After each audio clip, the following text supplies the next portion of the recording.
মহিলা কিন্তু দুইটা মাত্র বেটা, একটার নাম মাস আর একটার নাম আব্বাস। বেটা দুইটাই না বাংলার বেটারাই সে কয় মা তুমি কেন কান্দ, কোন কারণে কান্দ, কোন উদ্দেশ্যে কান্দ? মা গো তোমার চোখের পানি সইতে পারি না।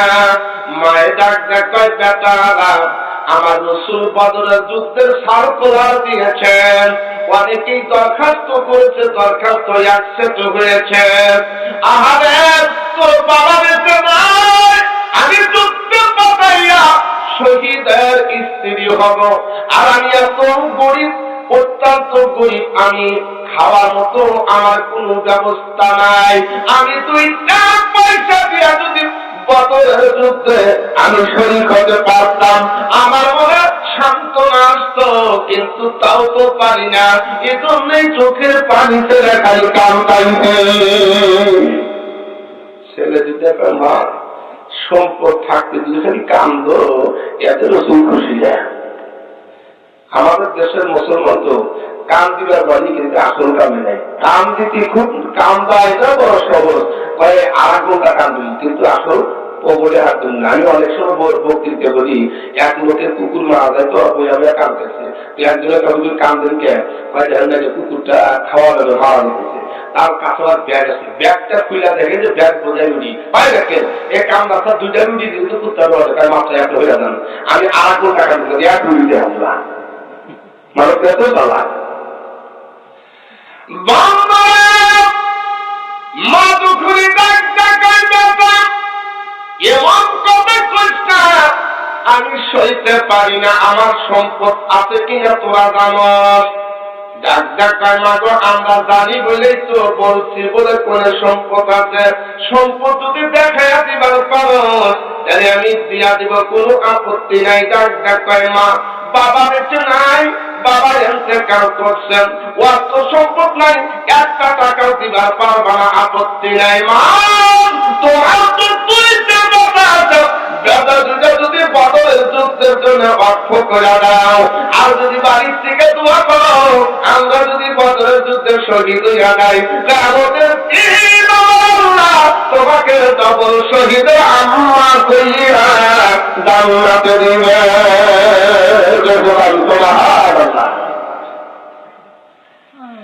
এই কথা মাত্র বলতে মা দুখুনি ডাক ডাকায় বেটারা তোরা ছোট্ট, এরপরে তোরা যদি যুদ্ধে রাজি আস আমি মা দিতে রাজি আছি।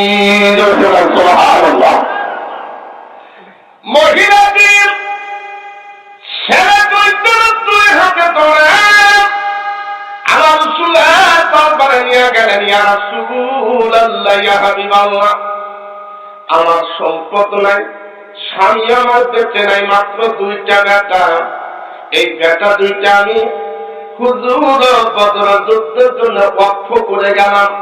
হুজুর শুধু ওয়াকফ না, আমি বাড়ির থেকে প্রাণ ধরে দোয়া করবো, আপনার কাছেও দোয়া চাই, আমার বেটা দুইটা যেন বদরের প্রাণ করে শহীদ হইয়া যায়। আমি মাদের খবর পাই বেটা শহীদ হইয়া গেছে। আমার রাসূল লক্ষ্য করলেন, ছেলে দুইটাকে গ্রহণ করলেন, কিন্তু ছেলে দুইটাই নাবালক। আমার রাসূল 3 শ্রেণীর মানুষকে যুদ্ধে নিতেন না। কয় শ্রেণীর মানুষ যুদ্ধে নিতেন না? 3 শ্রেণীর মানুষ। 1 নম্বরে নাবালককে যুদ্ধে নিতেন না। 2 নম্বরে যারা নতুন বিয়া করছে তাদেরকে রাসূল যুদ্ধে নিতেন না। 3 নম্বরে যাদের বিয়ার তারিখ পড়ছে ওই মানুষগুলারে আমার রাসূল যুদ্ধে নিতেন না।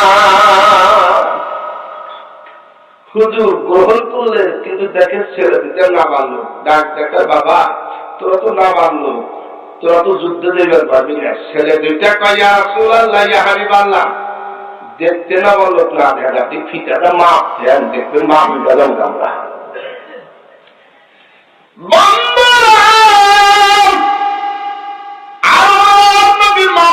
শুরু করে দিয়েছে বন্ধুগণ। বড় ভাইটা উকি দিয়া পুরিয়াগুলোর পুরে দাঁড়াইয়া কোন রুমে মাপে উঠছে, কিন্তু ছোট ভাইটা মাপে ওঠে না। আল্লাহ নবী পাক আমি একজনকে গ্রহণ করলাম, একজনকে যুদ্ধে নিবার পাই, কিন্তু আরেকজন যেতে পারবে না, যেহেতু না পারল, এর যুদ্ধের টাইম হয় নাই।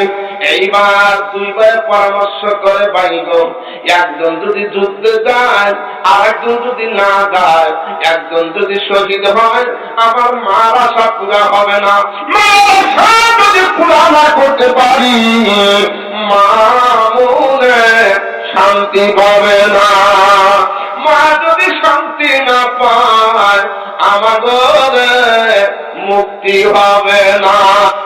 ছোট্ট ছেলেটাকে কয় বাইগ, যে কোনো কায়দা অবলম্বন করে, যে কোনো কৌশল অবলম্বন করে যুদ্ধে যাওয়া লাগবে, দুই বাইরি শহীদ হওয়া লাগবে। সুবহানাল্লাহ।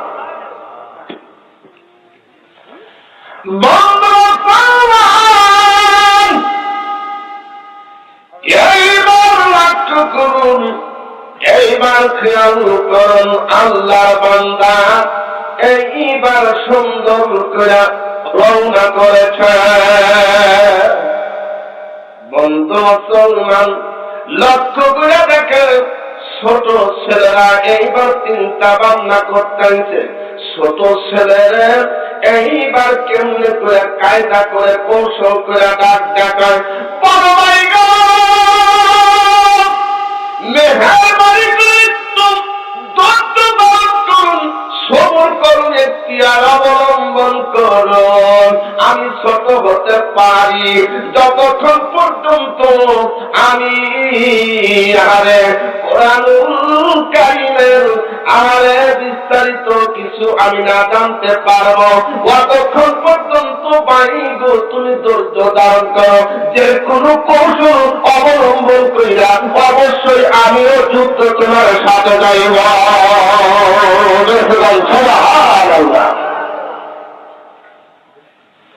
বন্ধু মুসলমান এইবার ছোট ভাইয়ে কায়দা কেমন কায়দা করতেছে,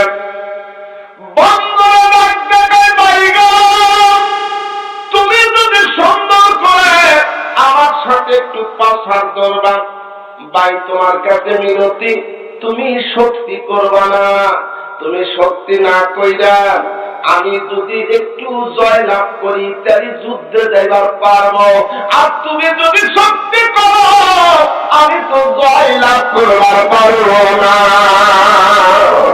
ছোট ভাই কয় ঠিক আছে ভাই, তাহলে একটু কুস্তি ধরি, তুমি জয় লাভ করে না, আমার জয় লাভ করতে দাও। এইবার কুস্তি ধরেছে বন্ধুরা, এইবার বড় ছেলে পরাজয় বরণ করেছে, বড় ছেলে জান্নাত পরাজয় বরণ করেছে। এইবার এই ছোট ছেলে ডাক্তা ইয়া রাসূলুল্লাহ ইয়া হাবিবাল্লাহ লক্ষ্য করেন, দেখেন বড় ভাই মাপে উঠছে বটে, কিন্তু বড় ভাইয়ের তো শক্তি বেশি নাই, বড় ভাইয়ের তো আমার শক্তি বেশি, দয়া করে আমাকেও যুদ্ধে নিয়ে যান। আমার নবী ঠিক আছে, তুমি কায়দা করেছো, কৌশল করেছ, আমি দুজনকে যুদ্ধের জন্য গ্রহণ করলাম। এই দুইজন মানুষকে যুদ্ধে নিয়োগ করে হযরত রাসূল কারীম সাল্লাল্লাহু আলাইহি ওয়াসাল্লামের সাহাবীর সংখ্যা হলো 313 জন। 300 জন? 313 জন। ও আমার দোস্তরা, আমার ভাইরা, এইবার যুদ্ধে চলে গেছে। বাবারে এইবার লক্ষ্য করুন, এইবার যুদ্ধ করতো আমার দোস্তরা, আমার ভাইরা, 313 জন সাহাবী যুদ্ধ করতে গেছেন, কিন্তু এই দুইজনকে ডাইগুড়া দাঁড় করাইছে, মানায় না, বাউরা দাঁড় করাইছে, মানায় না, মাঝখানে দাঁড় করাইছে, তাও মানায় না। এইবার 311 জন তারা ডাক ডাক কয়, ভাইজান আপনি একটু দয়া করে আপনি ধৈর্য ধারণ করেন, যেহেতু আপনি ছোট্ট, যেই দিকে কাতারে মেলে না 311 জন যুদ্ধ করবো, শুধু খালি তরবারিগুলি আগায়া দিবেন। দুই ভাই ডাক দেখায়, শুনুন, আমরা যুদ্ধের ময়দানে এসেছি, আমরা কিন্তু তরবারি আগা দেওয়া জন্য এসি নাই। আর আমরা যুদ্ধ করব, আমাদের নিয়ত বলো সাধারণ কোন কাফেরের সঙ্গে যুদ্ধ করব না, সাধারণ কোন কাফেরের সাথে আমাদের সম্পর্ক নাই। আমরা মায়ের মুখে আলোচনা শুনেছি, আমাদের মা রাতে রাতে আমাদের বক্তব্য শোনাইছেন। কোন